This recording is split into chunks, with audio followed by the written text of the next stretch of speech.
It's turn 1. The opponent has an Omni Negate, an indestructible Avermax that is virtually impossible to attack over since it gains the attack of any special summon monster it battles, which is also untargetable thanks to Masquerena. And a Linkuriboh for good measure in case if I was able to get out a normal summon monster that could get over 3000, and more still. And yet, we are going to field whack this board before the turn is over, using a Ritual Dark Magician deck. But we'll get to that eventually.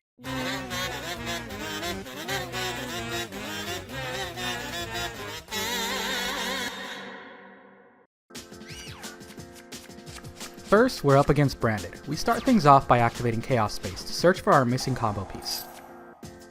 I know I could have used Prep there instead, but I'm still testing Chaos Space, so when I have both, I force myself to use it to see if it's really worth running. I then use Chalice Slime's effect to discard Prep, special summoning Candle to search for Incantation Inception. The opponent chains with Beastfield Magnamite, banishing Artemias. It's not a big deal though, because I wasn't really planning on using Timmy anyway. I then activate Inception to bring out Magician of Chaos. The opponent uses another Beastfield, banishing our Chalice Slime. I use Inception's Grave effect to tribute Candle and special summon Talismandra, nabbing us Magician of Black Chaos Max. Inception adding itself to my hand also triggered Mock, destroying one of the Beastials. I then use Chaos Space's Grave effect to return Chalice Slime to my deck and draw a card. Beastial gets set, and now we're ready to lock the opponent out of monster effects. Meanwhile, the opponent search for Lebellion and enters their draw phase, activating Branded Opening, which saves us the trouble of triggering Magician of Chaos to destroy himself. We then use his Graveyard effect to bring out Magician of Black Chaos Max. His effect is activated, tributing Talismandra, fulfilling the conditions to stop the opponent from activating any other monster effects this turn. They then activate Branded Fusion, summoning Titanclad for a reason I don't understand. Beastial Lebellion then hits the board. Magician of Black Chaos gets attacked over and we take 2500 directly. We then activate Eternal Soul to bring back Magician of Chaos. It's now my turn and I luckily draw into Soul Servant. Activating it triggers Magician of Chaos attempting to destroy Titanclad, but Opening's Grave effect protects it. Magician's Rod gets sacked to the top of the deck, which I then draw to summon, searching for Circle. I then contemplate life for a sec and activate Circle, which gets us nothing because Konami hates Dark Magician. Dynamondo hits the board, shuffling both Lebellion and Chaos Max back into the deck. We then use Eternal Soul to bring back Magician of Chaos, which activates Circle, which then triggers Magician of Chaos, field wiping the opponent. Aluber returns out of spite, but that's fine because we bring out Selene to bring back Magician of Chaos, and then go into Access Code Talker. We then use Code Talker's effect to banish Selene and destroy Aluber again, leaving the opponent's board open for Talker to attack directly with 53 big ones. It's now the opponent's turn. They activate Blazing Cartesia's effect, summoning it, which then fuses into Despian Croissant, or whatever it is. They then change Talker's effect to 0 and search their deck for another Aluber, summoning it to search for another Branded Fusion. It then gets activated. We chain with Eternal Soul, summoning Chaos to prep Circle for whatever comes out. Searing is summoned, which then gets destroyed by Magician of Chaos while Croissant gets banished. Dramaturge of Despia gets floated into. The opponent enters their battle phase and attacks our Talker and Magician of Chaos, destroying them. They then end their turn by adding Blazing back to their hand. And now that it's our turn, I end up making a pretty big misplay. First, I'll use Eternal Soul to bring back Magician of Chaos, which is going to activate Circle, banishing one monster and destroying the other. Then I go into battle phase, thinking the opponent has 2300 life points, but they had 27. So had I activated Nadir's Servant first before attacking, I would have had enough to go for game. But it happens. So then I summon Maximus, activate its effects, send 2 cards from my extra deck to the graveyard, as does the opponent, but they send Intis, so they destroy our Eternal Soul, which board wipes us because of course it does. Thank you, Konami. Luckily, we have another E-Soul set, and a Magician's Souls in our hand, which we activate to summon Magician of Chaos that was just destroyed. I then activate Chaos Space to search for Silent Magician because Yugi wishes he was me, which I then summon by tributing Magician of Chaos and then use Chaos Space's effect to draw a card. I then end my turn and the opponent sits another Branded Fusion from their deck. It is now the opponent's turn and they try to activate the Branded Fusion that they just set. We negate it with Silent Magician, which they then set again using Tragedy's effect. But we don't let them activate it because we then activate Eternal Soul to bring back Magician of Chaos and banish it before they get the chance to activate it. Magician's Rod gets added back to our hand by tributing Dark Magician Girl. The opponent summons Ecclesia, searching for Flare de Lis. They then activate Blazing Cartesia's effect again to summon it, and they surrender, giving us the game. If you like what you're watching, consider subscribing. You'll be able to say you were here before we reached 1,000 subs. It's now the next round. Both the opponent and I have side decked now that we're familiar with each other's strategies. Since I knew I was going second, I minimized the Chaos Max combo and prioritized other strategies that are far better going second. Looking at my hand before the draw, there's 3 plays I can try to go for, but really only one is optimal. You can probably guess what it is.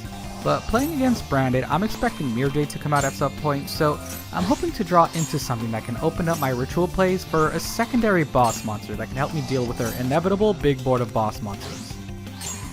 Oh hey look, it's Croissant again. And I think the opponent is just about done wrapping up, yeah, so now it's finally our turn. We draw into a second Magician Souls, not exactly great, but we still might be able to work with this. We're gonna activate its effect to discard and draw, and we drew Prep. That opens up a lot of plays, and looking at the opponent's board, 1 banish is not gonna be enough for them. Even if they banish Timaeus to prevent us from bringing out Dragoon, we still have other plays, and they banish Kandal for some reason, almost definitely not familiar with how the imps work.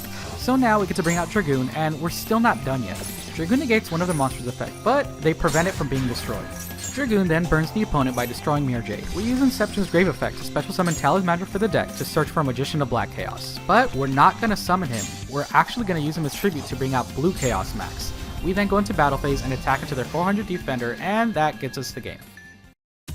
It's game 3 against another duelist. I had to cut some matches from the day to keep the video at a manageable length. Game 1 was also essentially the same as this, but slightly less interesting, so it'd be redundant to show. As for game 2, you'll see why I opted not to show it on the opponent's turn. Anyway, we got unlucky and drew into one of the Brick Imps, but it's alright. We're gonna be able to fish for our combo pieces while also putting the Flame Imp back into the deck. We're going to use Maximus' effect to search for a ritual monster, draw a card, and put Kandal back into the deck, all in one move. Our luck turns back around as we draw into Diviner. We summon it to search for our last missing combo piece, Magician of Chaos. We then commence into the usual play, use Chalice Slime's effect, summon Kandal, search for a ritual spell, and so on. Same old song and dance, the Dodo combo square dance, and a Sonic song probably plays during. Magician of Chaos is summoned, and another card is set for extra assurance. During the opponent's draw phase, we activate Eternal Soul to have Magician of Chaos pop himself. We then bring out Magician of Black Chaos Max using his effect, tributing Talismandra, and locking the opponent out of monster effects. The opponent then uses Dimensional Fissure, which is the card they used in the second game when they were going first. We did not draw an out to it, so we just surrendered, and that's why I don't think that game was worth showing. Anyway, this time we left Magician of Chaos in the grave since we knew Dimensional Fissure was in the opponent's deck, so that we could bring back Magician of Chaos when we needed him to get rid of that Dimensional Fissure. And from here on out, we essentially have everything we need to get over what the opponent has on their board, especially since they didn't get the chance to use any monster effects on their turn thanks to our Magician of Black Chaos Max. I search for Dark Magical Circle and activate it to get myself Eternal Soul. Okay, we actually got a hit that time, awesome. Then we bring out Timaeus to fuse into Dark Magician the Dragon Knight. We then use Eternal Soul to bring back Magician of Chaos and banish and destroy both of the opponent's cards. And with the field wide open and over 8,000 damage, the game is ours.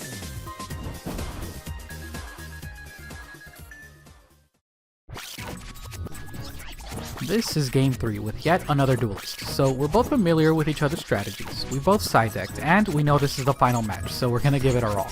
We are at a disadvantage here though, since we're going second with a Dark Magician deck, but I feel like my side decking has improved, so at least we've got that going for us. Definitely the most interesting match of the playset. And yeah, this is the game I previewed at the beginning of the video, so since you know what the end board will be, let's fast forward to it.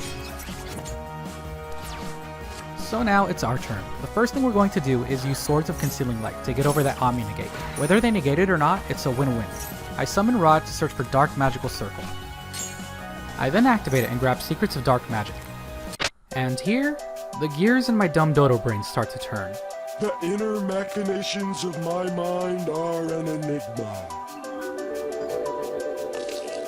I change to a different strategy that will have a bigger payoff than the one I was initially going for. One that some of you will definitely recognize if you watch some of my other videos. I send Maximus to the grave to special summon souls. That's right, not Dark Magician Girl.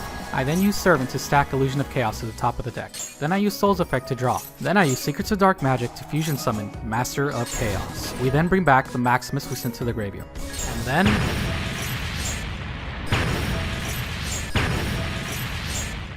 we banish the opponent's entire board. Giant Rex comes back though. I use Servant to draw, and here. I realized I made a misplay. A big one. That could cost me the game. If I lose after this, I deserve it. I complete my genocide against the dinos and then I attack directly with Rod. I end my turn and I have no interruptions, so anything the opponent does will go without challenge. Have you guys figured out the misplay yet? Let me know in the comments if you saw it. This is the consequences of my inactions. Then I use Secrets of Dark Magic to fusion summon Master of Chaos. We then bring back the Maximus we sent to the graveyard. And then I forgot to use Maximus's effect to send the opponent's last 2 extra deck monsters to the graveyard. I also would have gotten a ritual monster to my hand and drew a card. Instead, I'm stuck with this. Comment down below your misplays so I don't feel so bad.